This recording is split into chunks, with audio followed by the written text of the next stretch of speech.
Welcome to Jhumur kitchen. Jhumur কিচেনে আপনাদের স্বাগত। আজকে আমি দেখাবো রুই মাছ দিয়ে আলু টমেটো তরকারি, বাঙালি রেসিপি। তো প্রথমে মাছটা আমরা আঁশ ছাড়িয়ে নেব। আঁশ ছাড়িয়ে ভালো করে মাছগুলো কেটে নেব। মাছগুলো কাটা হয়ে গেছে, এবার ভালো করে মাছগুলো ধুয়ে নেব। মাছটা ধুলে খুব সুন্দর লাগে খেতে।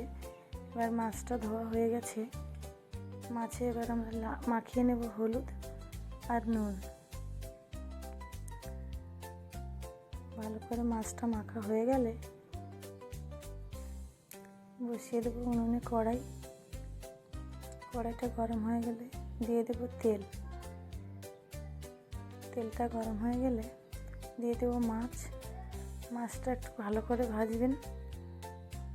মাছটা লাল লাল করে ভাজলে খেতেও খুব সুন্দর লাগে, দেখতেও খুব সুন্দর লাগে। খাওয়ার জিনিসটা দেখতে সুন্দর হলে সবাই খেতে চায়। দেখুন মাছগুলো কেমন ভাজা হচ্ছে। মাছগুলো ভাজা হয়ে গেছে। আর এই রেসিপিতে লাগবে আলু, তার জন্য ডুমো ডুমো করে কাটা আলুগুলো আমরা একটু ভেজে নেব। আলুগুলো ভেজে একটু নুন হলুদ দিয়ে ভেজে নেব। আলুটা ভাজা হয়ে গেলে আলুটা নামিয়ে আমরা একটু মশলা বেটে নেব।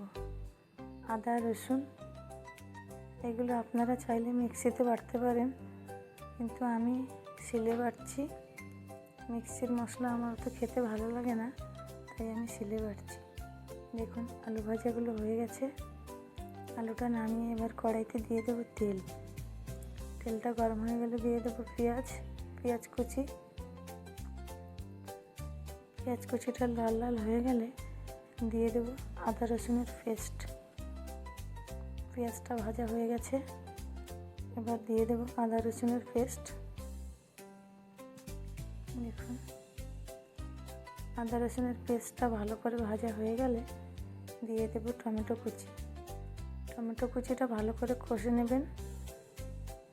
দেখুন কষা হয়ে আসছে, এবার দিয়ে দেব নুন হলুদ আর পরিমাণ মতো লঙ্কা গুঁড়ো। আমি একটু লঙ্কা বেশি খাই, তাই জন্য একটু বেশি দিয়েছি। আপনারা চাইলে আপনাদের স্বাদ মতো দিতে পারেন। হয়ে গেছে, দেখুন মশলাটা কত সুন্দর স্মেল বেরিয়েছে।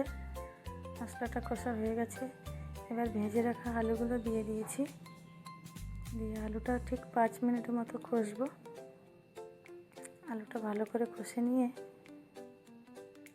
দিয়ে দেবো জল।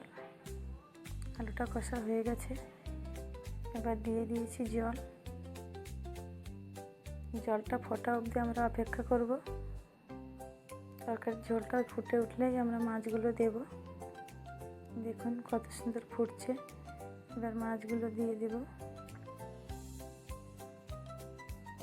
মাছগুলো দিয়ে 5 মিনিট মতো ফোটার পর আমরা দিয়ে দেব একটু জিরে বাটা।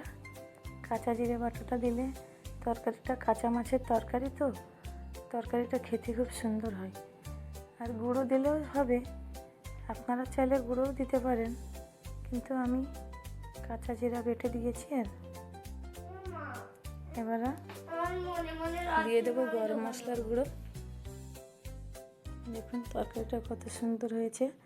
আপনারা চাইলে বাড়িতে ট্রাই করে দেখতে